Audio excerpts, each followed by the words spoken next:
അള്ളാന്റെ റസൂലിന്റെ റൗള ഇരിക്കുന്ന മസ്ജിദുൻ നബവി കാണാം. അതൊരു വല്ലാത്ത കാഴ്ചയാണത്.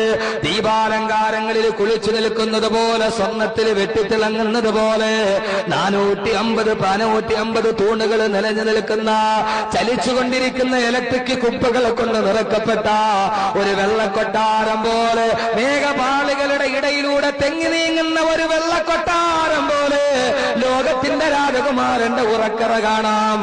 അള്ളാന്റെ റസൂല് പറഞ്ഞു, ജുഹുഫ് മലയുടെ മുകളിലേക്ക് കയറി നിന്നിട്ട് അള്ളാന്റെ റസൂലിന്റെ മസ്ജിദുൻ നബവിയിലേക്ക് നോക്കിയിട്ട് ദജ്ജാൽ ചോദിക്കുമത്രേ, ലിമൻ ഹാദൽ ഖസ്റുൽ അബിയൽ, ലിമൻ ഹാദൽ ഖസ്റുൽ അബിയൽ, ഈ വെള്ളക്കൊട്ടാരം ആരുടേതാണെന്ന് ജുഹുഫ് മലയുടെ മുകളിൽ കയറി നിന്ന് ദജ്ജാൽ ചോദിക്കുമെന്ന് 14 നൂറ്റാണ്ട് മുമ്പ് ആദരവായ പ്രവാചകൻ നബി മുഹമ്മദ് മുസ്തഫ